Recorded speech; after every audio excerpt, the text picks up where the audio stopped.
Hello दोस्तों, मैं हूं सुशील कुमार और आप देख रहे हैं स्टूडेंट गैलरी यूट्यूब चैनल। दोस्तों, आज हम परसेंटेज सीखने वाले हैं। बहुत ही बेसिक से सीखेंगे। पहला लेक्चर परसेंटेज का बहुत ही बेसिक रहेगा। जो भी आप लोग भूल गए हैं या फिर जो भी छोटे मोटे चीज़ें हैं, सारा का सारा इसमें डिस्कस होगा। उसके बाद हम नेक्स्ट इसके जो हार्ड वाला टॉपिक लेंगे इसके अंदर का। तो पहला है परसेंटेज में होता क्या है परसेंटेज। बस इतना समझो कि एक फ्रैक्शन होता है। मतलब फ्रैक्शन मतलब क्या है, एक ए अपॉन बी। ए अपॉन बी में क्या होता है, ए कुछ भी वैल्यू हो सकता है, लेकिन जो बी का वैल्यू होता है ना, वो 100 होता है। मतलब कोई भी वैल्यू में से अगर अपॉन में 100 है, इसका मतलब वो ये क्या है, ए क्या है, परसेंटेज है। इसको हम क्या बोलेंगे, ए को ए बोलेंगे, ए परसेंटेज है। इस तरीके से मतलब फ्रैक्शन हो गया, कोई भी फ्रैक्शन हो गया ए अपॉन बी, और बी का वैल्यू क्या होना चाहिए, डिनोमिनेटर क्या होना चाहिए, 100 होना चाहिए। इसका मतलब ये हम परसेंटेज ऐसा बोल सकते हैं। अब स्कूल कॉलेज में हम जो अपने मार्क्स का परसेंटेज निकालते थे, मतलब हमने जो एग्ज़ाम वगैरह दिया, चलो मान लेते हैं एग्ज़ाम दिया और टोटल था वो 500 मार्क्स का था, बराबर। लेकिन हमें मिला कितना, हमें मार्क्स मिला कितना, हमें 250 मार्क्स मिले, बराबर। अभी हमें परसेंटेज निकालना है कि कितना परसेंटेज हमें मार्क्स मिला है, परसेंटेज मार्क्स। इसको हम क्या करते थे, हम ये मार्क्स जो रहता है 250 वो मल्टीप्लिकेशन 100 और डिवाइड बाय जो टोटल मार्क्स रहता है 500, इसको कैलकुलेट करते थे और ये कैंसिल होने के बाद मुझे 50 परसेंटेज मिलता था, बराबर। इस तरीके से अब यहाँ पे हम थोड़ा और भी चीज़ों को ध्यान में रखेंगे। जैसे कि ये हम इस तरीके से कैलकुलेट करते थे, अभी हमें जो कैलकुलेशन करना है वो बहुत फास्ट करना है। फास्ट कैलकुलेशन करना है, इसके लिए हमें बहुत सारी चीज़ों को समझना पड़ेगा। जैसे कि अगर आपको पता है 100% मैं बोलता हूँ, कोई किसी भी चीज़ को 100% बोलता हूँ, मतलब वो कितना रहेगा। अगर कोई अमाउंट है 500 अमाउंट है, 500 में से मैं बोलता हूँ 100% अमाउंट मुझे चाहिए, तो मतलब कितना चाहिए। इसका मतलब उस अमाउंट में से हम क्या करेंगे, 1 से क्या करेंगे, मल्टीप्लाई कर देंगे, तो हमें जो भी रहेगा अमाउंट वही मिलेगा। अगर मैं बोलूँगा 100% नहीं, मुझे इसका कितना चाहिए, इसको बोलेंगे कि हाफ चाहिए, कुछ इस तरीके से 1/2 पार्ट चाहिए, तो ये होता है 50%। 50%। अभी मैं बोलूँगा नहीं 1/3 चाहिए मुझे उसका पार्ट, तो इसको अगर मैं कैलकुलेट करता हूँ तो 33.33, 1/4 कितना होगा। आपको ये कैलकुलेट पहले से समझ के रखना है कि ये 25% होता है, बराबर। ये 33% हुआ। अब 1/4 के बाद अगर मैं 1/5 बोलूँ तो ये कुछ 20% होता है, ओके। अगर 1/6 मैं बोलता हूँ इस तरीके से, तो ये कितना होगा, कैलकुलेट करने पर 16.66 परसेंटेज होगा, बराबर। इस तरीके से अब एक और लेता हूँ, 1/7 लेता हूँ। ये अगर मैं कैलकुलेट करूँगा ये मुझे मिलेगा 14.28 परसेंटेज। इसी तरीके से 1/7 हो गया। अब 1/8 का परसेंटेज निकालते हैं। अगर मैं उसका इतना पार्ट बोलता हूँ तो वो कितना परसेंटेज होगा, ये होगा 12.5 परसेंटेज, बराबर। अगर मैं 1/9 पार्ट बोलता हूँ, ये होगा 11.11 परसेंटेज, बराबर। 1/10 बोलता हूँ, ये तो आपको पता है 10 परसेंटेज ही होने वाला है। अभी ये 1/11 पार्ट बोलता हूँ, 1/11 को मैं कैलकुलेट करूँगा तो 9.09 परसेंटेज मिलेगा।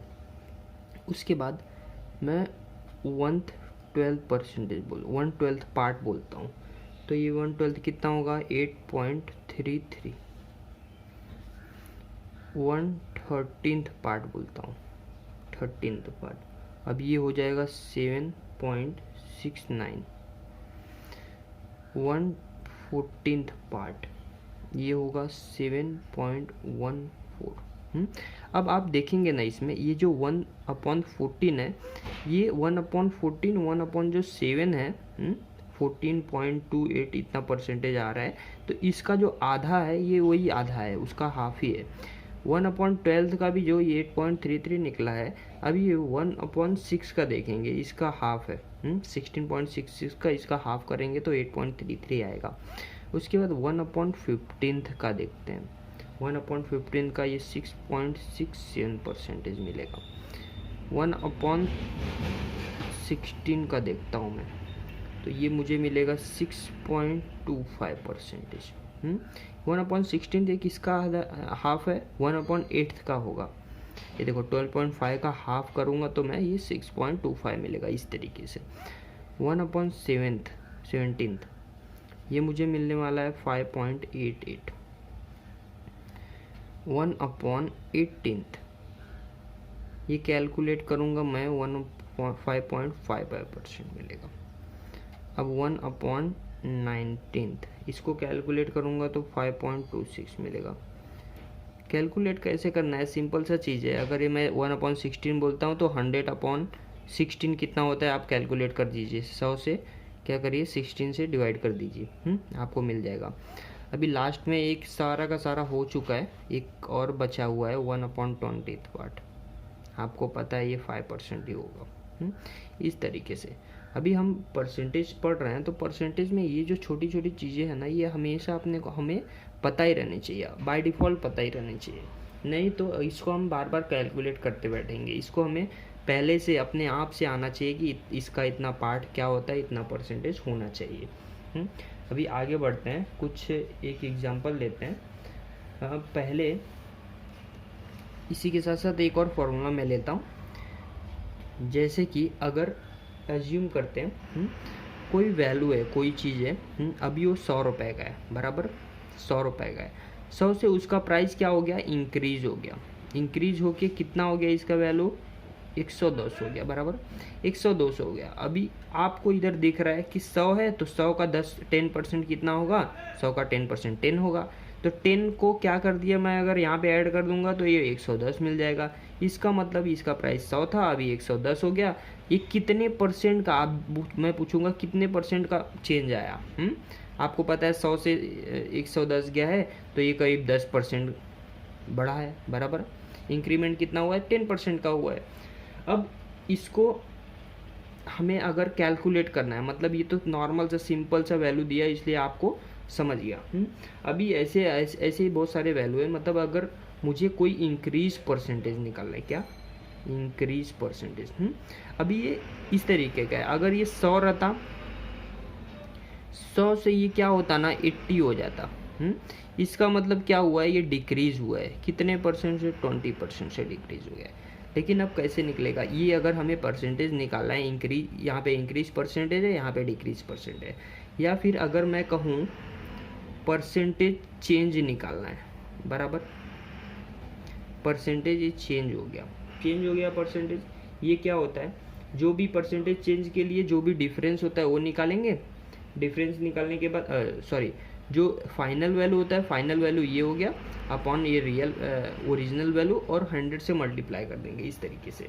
अभी ये इंक्रीज हुआ है, इंक्रीज हुआ है तो हम क्या करेंगे? जो भी इंक्रीज हुआ है, मतलब 100 से 110 हुआ है तो 10 का इंक्रीज हुआ है, ये क्या हुआ है? इंक्रीज वैल्यू हो गया, इंक्रीज, जो इंक्रीज हुआ रहेगा, और ओरिजिनल, ओरिजिनल और इंटू 100 इस तरीके से। अगर इसको या फिर एक और एग्जांपल लेते हैं। अगर कोई हमारे पास चीज़ है, कितने का है वो? करीब वो 7,000 रुपये का है, 7,000 का है। 7,000 से वो कितना जा रहा है? 7,700 रुपये उसका प्राइस हो गया 1 या 2 महीने में, ऐसा समझते हैं 1 या 2 महीने में हो गया। अब हमें ये पता करना है कि वो जो है इंक्रीज कितने का हुआ, इंक्रीज कितने का हुआ। ये जो इंक्रीज्ड वैल्यू है कितना है? 7 से 7,000 हो गया, 7,700 हो गया, मतलब 700 रुपीज़ का इंक्रीमेंट हुआ। अपॉन कितना? ये ओरिजिनल वैल्यू था उसका, कितना था? 7,000। पहला ओरिजिनल वैल्यू कितना था? ये तो इंक्रीज्ड वैल्यू है। अभी इसको मैं 100 से मल्टीप्लाई कर दूंगा तो ये मैं कैलकुलेट करूंगा। यहाँ पे 1 2 3 जीरो तो कटने वाला है, और क्या मिलेगा? ये कैलकुलेट होने पर 70 हो जाएगा, ये 10 होगा। ये मतलब 10% का इंक्रीज हुआ है, इस तरीके से निकालेंगे। अब इंक्रीज हुआ तो डिक्रीज भी हो सकता है। डिक्रीज कैसे हो सकता है? अगर कोई वैल्यू है, कोई चीज़ है, ये इंक्रीज का हुआ, डिक्रीज का भी सेम चीज़ है। यहाँ पे इंक्रीज वैल्यू है, यहाँ पे क्या होगा डिक्रीज के लिए? ये होगा डिक्रीज वैल्यू। क्या होगा? Decrease value. ये ओरिजिनल होगा, 100 होगा। अज्यूम करते हैं कोई वैल्यू है, वो करीब कितने का है? 1900 का है, कुछ 1900 का ऐसे पकड़ते हैं। अब वो 19 से कितना हो गया? 17 का हो गया, इस तरीके से। या फिर 19,000 का है, अभी कितने का हो गया? 17,000 का हो गया। अब हमें निकालना है ये कितना डिक्रीज हुआ। ये ओरिजिनल इतना था, अभी फाइनल इतना हो गया। तो आपको दिख रहा है कि ये कम हुआ है, तो मतलब डिक्रीज ही हुआ है। डिक्रीज हुआ है तो क्या? डिक्रीज वैल्यू क्या है? इतने से इतना। डिफरेंस कितने का है इसका? इसमें 20 का डिफरेंस है। 2000 अपॉन ओरिजिनल वैल्यू कितना था? 19,000, और ये 100। अभी मैं इसको कैलकुलेट करता हूँ, 1 2 3 0, यहाँ पे कैंसिल हो गया, ये 200 बचा, ये 19 बचा। अब मैं इसको कैलकुलेट करता हूँ, ये तो 10 पॉइंट समथिंग आएगा। 10 पॉइंट कितना आएगा? ये 10.5 आएगा लगभग, ऐसा कुछ। तो ये डिक्रीज परसेंट हो गया। आपको दिख रहा होगा ये डिक्रीज परसेंटेज है। इस तरीके से निकालते हैं। अब थोड़ा सा और आगे बढ़ते हैं। इस तरीके के प्रॉब्लम में कभी कभी क्या होता है ना, कभी कभी एक एग्जांपल से समझते हैं। मेरे पास समझ लो आज जैसे कि सोयाबीन का तेल है, या फिर कोई मस्टर्ड ऑयल है, पतंजलि का प्रोडक्ट है, या फिर फॉर्च्यून का कोई भी प्रोडक्ट है, जो आपने जानते होंगे कि पहले उसका कुछ प्राइस था 120 रुपये, बराबर 120 रुपया था। लेकिन अब क्या हुआ, 120 रुपये से वो इस समय जो है करीब 180 रुपीज़ में, या फिर 190 रुपीज़ में, कहीं कहीं 200 में, ये रेट में चल रहा है। तो ये क्या हुआ, एक साल में करीब इतना इंक्रीज हुआ इस प्रोडक्ट का वैल्यू। लेकिन ना अभी हमें इसमें चेंज नहीं निकालना है, हमें ये समझना है कि लेकिन जो हमारा खर्च है वो उतना ही है। मतलब अगर मेरी सैलरी कुछ 30,000 है पर मंथ, तो वो 30,000 ही है। इससे देखो, ये इस कमोडिटी का प्राइस इंक्रीज हुआ है, लेकिन हमारा जो सैलरी है ना वो इंक्रीज नहीं हुआ है। समझे? मतलब घर का जो खर्च है ना वो उतना ही रहने वाला है। अब मुझे क्या करना है, अब मैं एक महीने में समझ लो जितना मैं ऑयल यूज़ करता था अपने बजट के हिसाब से जितना मैं यूज़ करता था, अब इसका प्राइस बढ़ चुका है। तो मेरा जो खर्चा है उतना ही है, लिमिटेड ही है। वो बढ़ा नहीं है। तो मुझे क्या करना पड़ेगा, मुझे ये महंगा हो गया, इसको यूज़ कम करना पड़ेगा। बराबर, यूज़ कम करना पड़ेगा। तो मुझे क्या करना पड़ेगा, कम ही यूज़ करना पड़ेगा मुझे। अगर मैं 5 लीटर एक महीने में यूज़ करता हूँ, या फिर 3 लीटर यूज़ करता हूँ, तो मैं 4 लीटर यूज़ करूँगा 5 के बदले। 3 करता हूँ तो 2.5 करूँगा, या फिर 2 लीटर यूज़ करूँगा, बराबर। तो ऐसे केसेस में अगर कोई कमोडिटी है, जैसे कि ऑयल है, इसी का एग्जांपल ले लेते हैं, ये ऑयल है। अभी ये ऑयल में क्या होता है, अगर ये इंक्रीज हुआ, ये क्या हुआ, इंक्रीज हुआ। इंक्रीज होने पे क्या होता है कि इसका प्राइस तो इंक्रीज हो गया, खर्चा तो उतना ही करना है। खर्चा उतना ही करना है, तो हमें क्या करना पड़ेगा, कंजप्शन हमें उतना ही करना है जितना हमारे पास लिमिटेड पैसा है, बराबर। ये कुछ R% से इंक्रीज होता है, बराबर। ये इंक्रीज है, 120 था 180 हो गया, मतलब ये 50% इंक्रीज हुआ, 50% इंक्रीज हुआ, बराबर। ऐसा कुछ होता है। तो ये R/100 प्लस R मल्टीप्लीकेशन 100, ये जो वैल्यू है क्या होगा, ये जो है परसेंटेज में होगा। इसका मतलब इसका प्राइस इंक्रीज हो रहा है, तो ये जो है ना, ये हमें जो कंजम्पशन है इसका कम करना पड़ेगा। अगर मैं इसको पहले 5 लीटर यूज़ करता हूँ, बराबर 5 लीटर यूज़ करता हूँ, अभी ये डिक्रीज होने के बाद मैं कुछ 3 लीटर यूज़ करूँगा महीने के हिसाब से, ऐसा समझ लेते हैं। अभी इसका एक कन्वर्जन भी है, एक एग्जांपल ले लेता हूँ पहले इसके लिए। अगर चलो ये ऑयल है, ऑयल अगर ये 20% से इंक्रीज हो गया, कितने से इंक्रीज हो गया, 20% से करीब इंक्रीज हो गया, तो मुझे ये जो मेरा कंजम्पशन है, ये क्या है, कंजम्पशन ऐसा पकड़ लेते हैं, ये परसेंटेज में। अब मुझे कंजम्पशन क्या है, डिक्रीज करना पड़ेगा। ये R% मतलब 20 हो गया अपॉन 100 प्लस 20, बराबर। अभी इसको अगर मैं कैलकुलेट करता हूँ मल्टीप्लाई बाय 100, तो ये कैलकुलेट करता हूँ तो ये कुछ हो जाएगा, ये 120 हो जाएगा। अभी ये 20, अब ये 100। अभी आप देखो एक 10 यहाँ पे कैंसिल हो गया, 12 6 अभी मैं इसको 1/6 इसको कैलकुलेट करूँगा तो ये मुझे मिलेगा कितना, 16.67। इसका मतलब ये प्राइस कितने से इंक्रीज हुआ, 20% से। तो मेरा जो कंजप्शन था, मैं अगर 5 लीटर यूज़ करता था या फिर जो भी यूज़ करता था, मैं इसको क्या करूँगा, 16.67% कंजम्पशन कम कर दूंगा। इसको क्या करूँगा, कम कर दूंगा। तब लेवल होगा, क्यों लेवल में हो जाएगा, क्यों लेवल में हो जाएगा, क्योंकि मेरा जो खर्चा है, मेरा जो सैलरी है वो तो नहीं बढ़ रही है ना।